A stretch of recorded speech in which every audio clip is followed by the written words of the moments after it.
Wayne Ferris was a journeyman wrestler brawling in concession stands across the southern U.S. until one day when he traded his jar of mustard for a pair of blue suede shoes. That's when everything changed. Sometimes they don't like the way he wrestles because he struts and strolls a little bit too much, but he gets the job done no matter what. The World Wrestling Federation couldn't help falling in love with the Honky Tonk Man, where he'd become one of their most hated characters. Honky did a whole lot of shaking on his way to a legendary championship run, only for it to come crashing down in a wave of destrucity. History has been made here! This week, we look at the rise, fall, and a pretty decent bounce back of the greatest Intercontinental champion of all time, the Honky Tonk Man. This is Behind the Gimmick.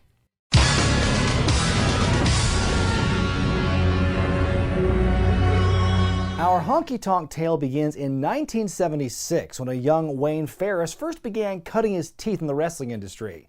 One of Ferris's biggest inspirations for getting into the ring was his cousin. Jerry the King Lawler had emerged as the biggest star Memphis wrestling had seen in years, which motivated Wayne to get a piece of the action. But instead of seeking his cousin's help for entry, Ferris learned the ropes under Herb Welch of wrestling's famous Welch-Fuller family. Honky believes it was this that kept his famous relative from fully embracing him as an equal in the business, setting off years of bad blood between the two of them. Seems kind of petty of Lawler, if true by the way. Yeah, screw that guy for not wanting to take a shortcut. Ferris's career took off in Florida in 1979 when he and Larry Latham were put together to form the Blonde Bombers. The two really came into their own in the Memphis territory, and their biggest moment came on June 15th of that year in Tupelo, Mississippi.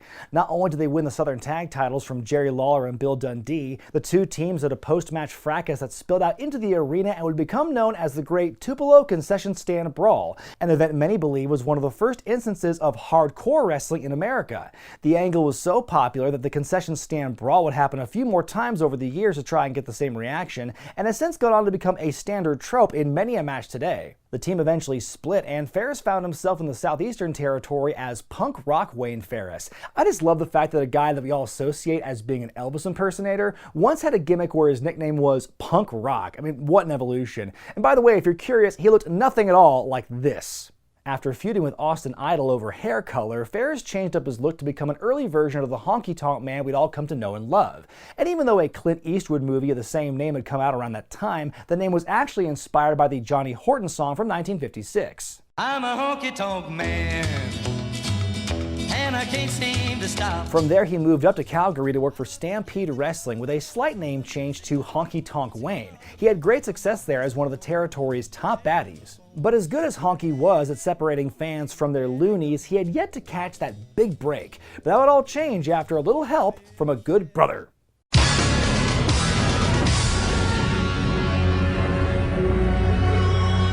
Wayne Ferris and Hulk Hogan had been friends in the wrestling business since first meeting in 1980. After hearing of the honky tonk gimmick and knowing how well it could work in the cartoon-oriented WWF, Hogan put in a good word to Vince McMahon, who brought Honky into the fold in the fall of 1986. It turns out Vince loved the gimmick and saw big potential in Honky as a top star, making him a big babyface for the company, a hero the fans can rally around and...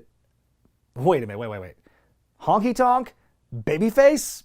No. Hulk Hogan's my friend. He sent me and said, watch you because you're a bad guy. Well, everybody's already seen. Oh, God, I feel weird watching this. I mean, how? I don't get how they saw what Wayne Ferris brought to the table and thought, yes, let's tell fans to cheer for him. Let's make him wear big suspenders too, just to give him a challenge. To understand what Vince might have been thinking with this, it's important to remember that at this time in America, nostalgia for Elvis Presley still ran pretty hard almost a decade after his death. There were books and movies and merchandise and conspiracy theories he was still alive, and of course the rise of Elvis impersonators, or as they prefer to be called, tribute artists. Apparently Vince had big plans to ride that wave with visions of rabid fans of all ages decked out in their gaudy honky tonk merch. And to make sure the project got off on the right foot, they even sprinkled a bit of Hulk dust on it. He's a buddy of Hogan's, isn't he? Matter of fact, he is. Yes, he is. Hogan will hang out with anyone, won't he? This Honky Tonk Man, he's got it all together, dudes. This guy trains, says his prayers, and eats his vitamins. But there were a few big problems with this experiment. The first, and perhaps the most obvious, was that Wayne Ferris, the Honky Tonk Man, was a career heel. It's pretty much all he had done up to this point, and he was pretty good at it. I mean, on average, the guy bumped maybe 3 times per match in his prime. How do you get that over as a sympathetic babyface? The second problem was, though Elvis was technically popular in '86, that didn't exactly make him cool, especially not to a younger audience with rap music and hair metal on the rise. But if there was anyone who thought an Elvis pastiche would get over with 8 through 13-year-olds, it's Vince McMahon. And finally, it's hard to get a musical act over as a babyface when said musician doesn't have any actual musical talent. Not sure lovable irony is the way to go here, is all I'm saying. By the time Honky's debut squashes were complete, it had to be clear, even to Vince, that a quick 180 was needed. Jesse Ventura is known for coming up with a write-in vote of confidence campaign for Honky. Similar to what Saturday Night Live did with Andy Kaufman in 1982, fans were encouraged to mail in their vote as to whether or not they were fans of the Honky Tonk Man, and in doing so helped beef up the Federation's mailing list for merchandise catalogs. They used that technique all the time back in the day, like when Matilda the Bulldog was kidnapped, or when Hulk Hogan was hurt by earthquake. Now you know. But those merch catalogs sure didn't feature any Honky Tonk Man jumpsuits, as fans resoundingly rejected him. 603,000 nays to just 71,000 yays. I don't think you got the figures right, Jesse. That can't be true. That's the truth, man. That's it. I'm going right now to that big fat tunny, and I'm going to get to the bottom of this. Whoa! You know, it's a credit to them they were able to pull in that many responses in an era well before social media. I mean, I asked my Twitter followers if they want to see my thirst traps, and not one person will bite. But with that emphatic rejection by the fans, it was clear that heel Honky was back. I'm not going to have any more kissing babies. I'm not going to shake any more hands. I'm going to walk by and slap some babies, maybe. I'm going to walk by and hit some. Oh, that's a place to put a bleep.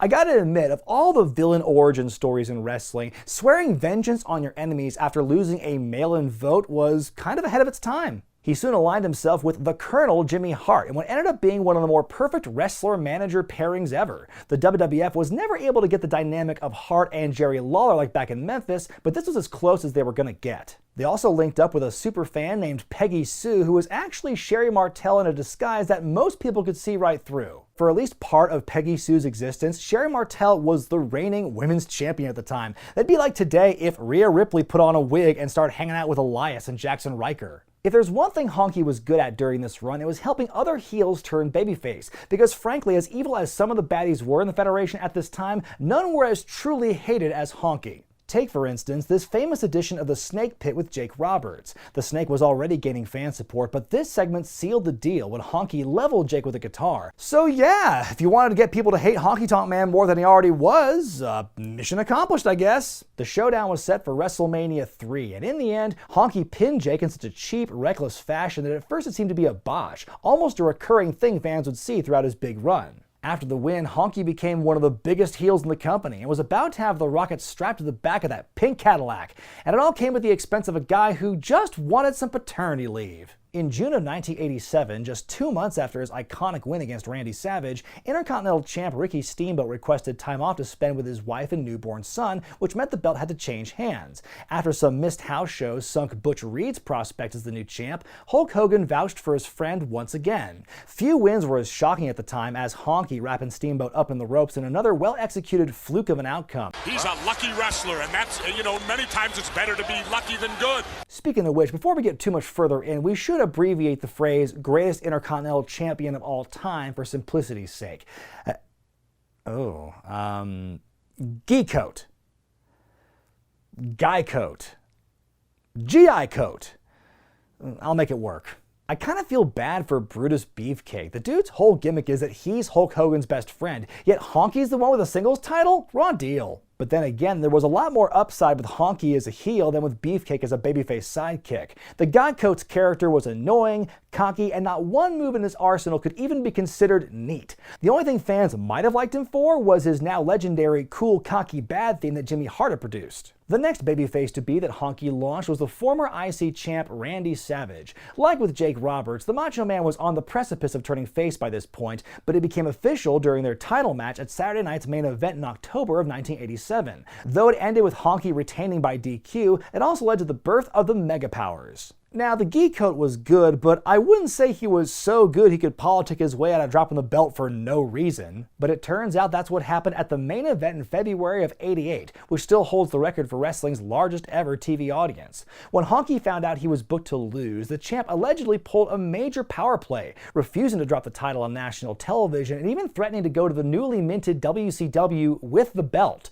Vince ceded to Honky's demands, and again he lost by countout. This refusal would cause a massive ripple effect throughout WWF history. Had Savage regained the IC title as planned, all signs pointed toward Ted DiBiase winning the world title at WrestleMania 4. But Honky's defiance led to Savage winning it instead, eventually leading to DiBiase making the $1 Million Championship for himself. Backstage politics. They're not just for Hulk Hogan anymore. Honky dodged another bullet at WrestleMania when he got another DQ finish against Beefcake. Though, now that I think about it, somebody dodging a literal bullet in this match might have saved the show from being one of the most boring manias of all time. But the GI coat's luck ran out at that year's inaugural SummerSlam. Honky was going to take on the Barber again, but he got laid out by Outlaw Ron Bass 1 week earlier. So the Beefer's replacement was none other than... All the frustration and anticipation around Honky dropping the title finally paid off, setting Warrior on the path to becoming one of the biggest stars of the late 80s and early 90s. It's a long way to the top if you want to rock and roll, or at least pretend that you do, and what comes up must inevitably go down.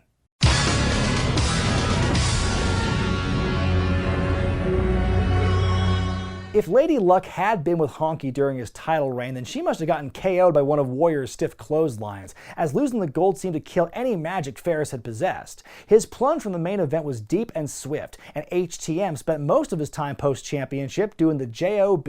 An on-again, off-again tag team with Greg Valentine eventually morphed into Rhythm and Blues, and the Hammer having to endure a horrendous dye job to match Honky's pompadour. The two debuted their new single, Hunka Hunka Honky Love, at WrestleMania 6. Known for being Diamond Dallas Page's unofficial Federation debut, this was also known for just sounding like shit. Come on, baby, hold me tight. I'm the one you've been dreaming of. You know you got to have some honky love. The performance was crashed by the Bushwhackers, leading to a series of matches that I have to imagine are so atrocious in nature, you won't catch me dead posting footage from them here. I mean, I'm aware of these guys' body of work. I can just picture it in my head and that'll be good enough, okay? Honk and Greg turned their attention to the Hart Foundation over the Tag Team Championship. After multiple tries, it seemed the pair were on their way to winning the tag gold until the Nasty Boys jumped ship from WCW with the promise of their own title run. So wait, by my count now, the Nasties switching companies not only tanked a potential Rhythm and Blues title run, but also put off the Legion of Dooms by several months. Wow, what a trade-off! R&B went back to R&D, but not before they helped welcome The Undertaker into the WWF at the 1990 Survivor Series. Then Honky had a brief run as a commentator on Superstars with Vince McMahon and Roddy Piper before leaving the company in January of '91. By the fall of '94, Honky's friendship with the Hulkster proved advantageous once again, as he was part of the huge influx of talent that entered WCW for the company's Hulk Hogan and Friends reunion tour era.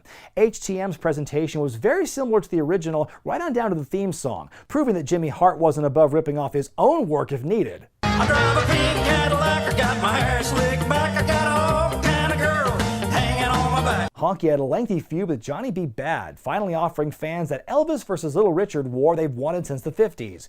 Even more appropriately, their blow-off TV title match is going to take place at Starrcade in Music City, USA, Nashville, Tennessee. But much to his chagrin, Honky was booked to lose this match. And I guess nobody had told him this is meant to be the cash-in period of his career. Instead of just shutting up and taking the money, HTM took his guitar and went home on the night of the show, replaced at the last minute by Arn Anderson.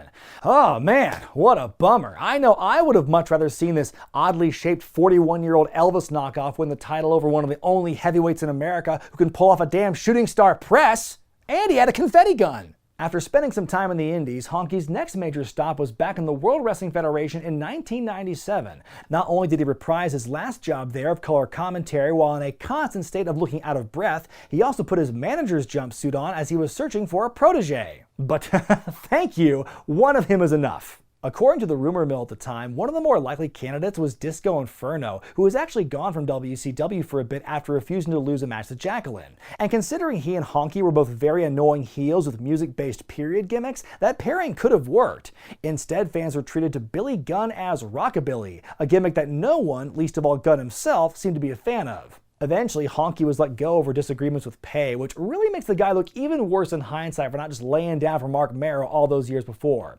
Rockabilly ditched his gimmick to join up with Jesse James to form the New Age Outlaws, and the rest is history. And except for a couple of one-off appearances here and there, like in the 2001 Royal Rumble match, or at Cyber Sunday 2008 against Santino Marella, who kept calling him the Honky Tonk Man, for example, that was the end of the Geekcoat's time in major national promotions. He may have burned out, but that doesn't mean he faded away. For good and for bad, Honky has been a hustler for most of his career, and that hustle was on full display when he became one of the first legends to really take advantage of the American indie scene, working for just about anyone who paid him. Not only that, HTM lives on forever in a bevy of shoot interviews, which have since become notorious and popular for his outspoken manner and occasional inebriation. If you weren't Vince's boy toy, you'd be gone and you know it. Dustin Rhodes, baby. Heck, we'll pay one of the...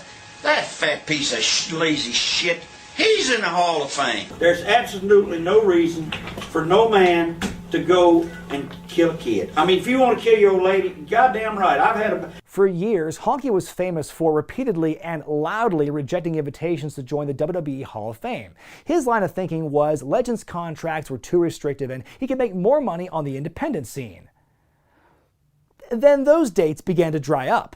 This newest member to the 2019 WWE Hall of Fame, the Honky Tonk Man! Now look, I know it's easy to say that Honky is a hypocrite just because he spent years talking mad shit about the Hall of Fame only to finally change his position once his circumstances changed. But that's actually the whole statement. But in all seriousness, it seems that Honky's finally at a point in his career when he knows when to go for the smarter option. One of the Hall's most unlikely members, Honky was finally inducted in 2019 by who else but Jimmy Hart. The Honky Tonk Man's reputation of being more lucky than good seems to tell the story of his whole career. From stumbling into one of the more memorable moments in Memphis history, to being in the right place at the right time in 1987, the legend of the Honky Tonk Man is proof that even the most unremarkable journeyman wrestler can make his mark if he just holds on long enough for his lucky break, and is friends with Hulk Hogan. In recent years, Honky has buried the hatchet with his cousin Jerry Lawler, has become down with the clown, and has done fairly well for himself in the convention scene, singing his theme song for live crowds and occasionally scamming customers out of photo money. And now he looks like Kenny Rogers apparently. Good for him! His legend was enhanced with that expectation-defying IC title reign, but I believe his occasional and perplexing unwillingness to just take an actual L once in a while spelt huge consequences for him down the line. Nevertheless, Honky in his prime was objectively one of the most effective heel champions in history, and probably one of the most successful and influential examples of a wrestler with a musical gimmick. All told, the Honky Tonk Man has outlasted the short shelf life of the Elvis ripoff gimmick and cemented his legacy of being one of the more memorable characters of all time. And that's been Behind the Gimmick.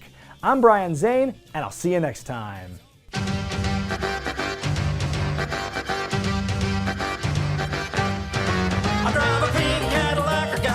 Slick back, I got all kind of girls hanging on my back. It's just a honky tonk, baby.